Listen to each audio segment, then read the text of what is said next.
Pada pembelajaran ini kita akan belajar tentang kerajaan Hindu-Buddha di Indonesia.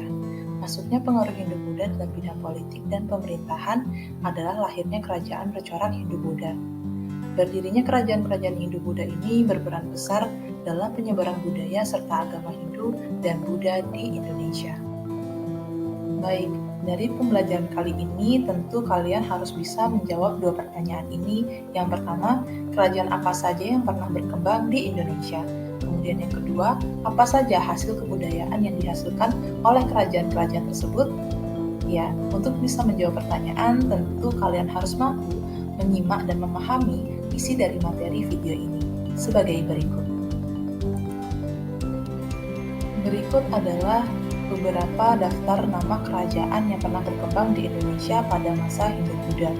Namun dalam video ini akan beberapa kerajaan saja yang akan dijelaskan.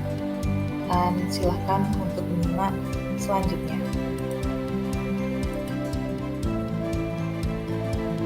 Kerajaan Kutai merupakan kerajaan tertua di Indonesia. Kerajaan ini terletak di Kalimantan Timur. Adanya kerajaan Kutai adalah ditemukan 7 buah prasasti di Kutai yang berbentuk yupa. Kalian tahu yupa itu apa? Yupa adalah tugu batu yang didirikan sebagai peringatan. Prasasti ini didirikan oleh Raja Kerajaan Kutai, yakni Raja Mulawarman. Selain Mulawarman, raja lain yang pernah memerintah kerajaan Kutai adalah Raja Kudungga dan Aswawarman. Hal tersebut tertulis dalam prasasti Kutai. Kudungga adalah raja pertama kerajaan Kutai.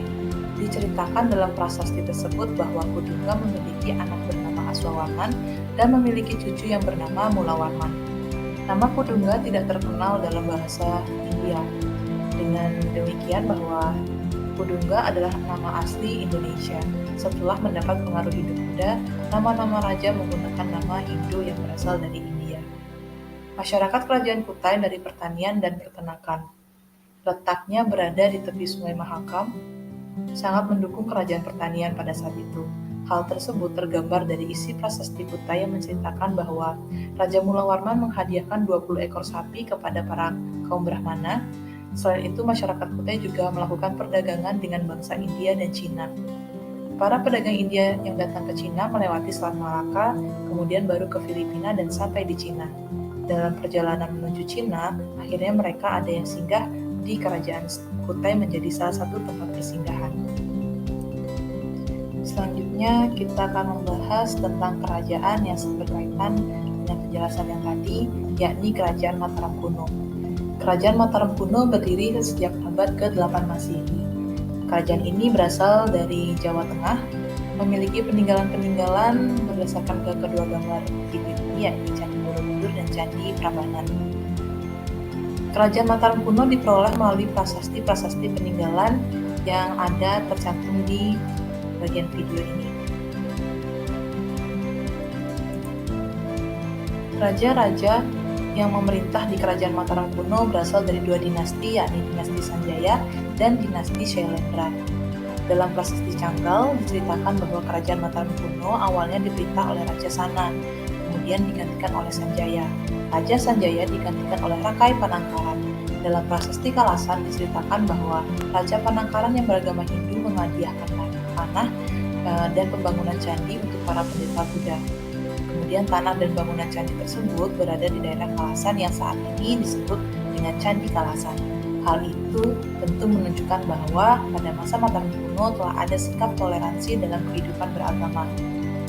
Sepeninggalan Raja Panangkaran, Kerajaan Mataram Kuno ini pecah menjadi dua, yakni Kerajaan Mataram Hindu yang memerintah di Jawa Tengah bagian utara yang diperintah oleh Raja dinasti Sanjaya, dan Kerajaan Mataram Buddha yang diperintah di Jawa Tengah bagian selatan yang dipimpin oleh raja-raja dari dinasti Shailendra. Namun perpecahan tersebut tidak berlangsung lama.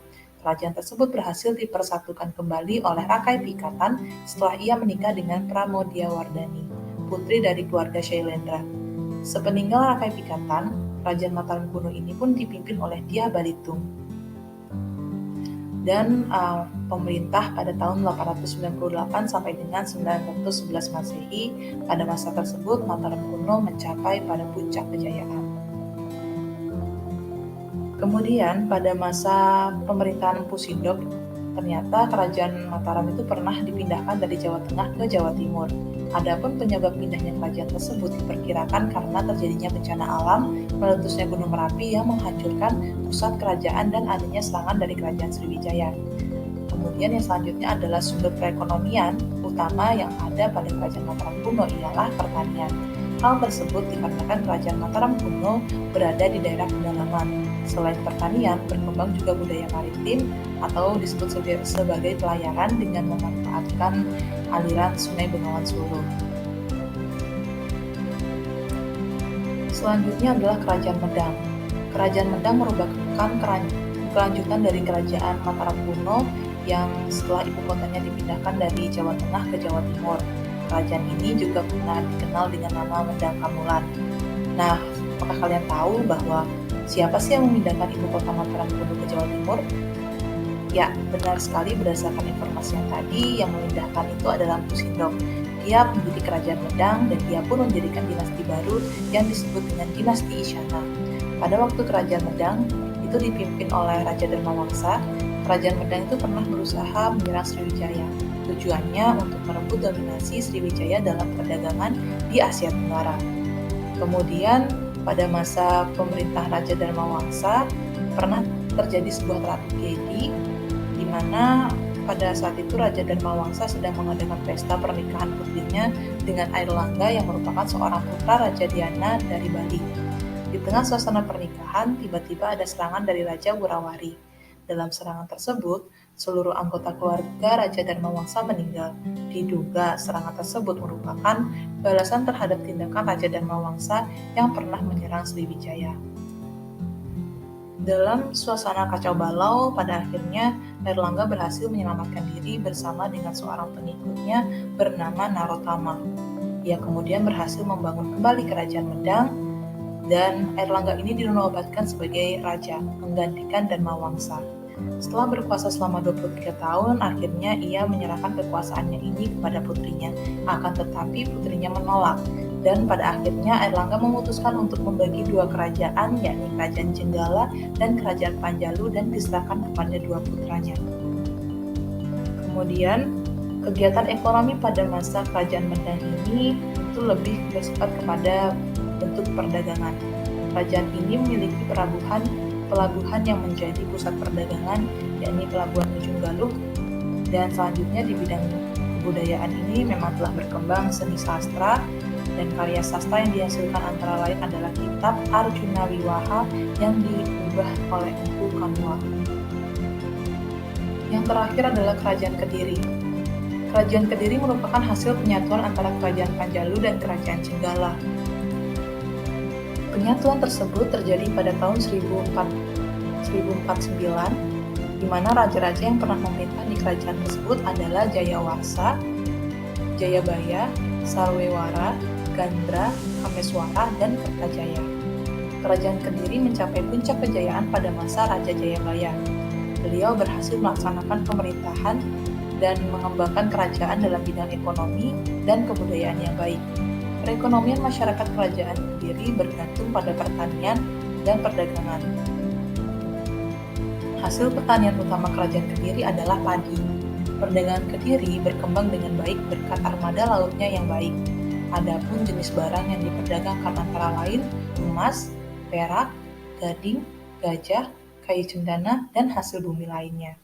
Raja terakhir dari Kerajaan Kediri adalah Kertajaya. Pada masa kekuasaannya, ia berselisih dengan kaum Brahmana, dan akibat perselisihan tersebut, kekuasaan Kertajaya diambil alih oleh Ken Arok dengan bantuan kaum Brahmana. Kejadian tersebut terjadi pada tahun 1222. Dan sejak saat itu, Kerajaan Kediri berakhir dan digantikan oleh Kerajaan Singasari.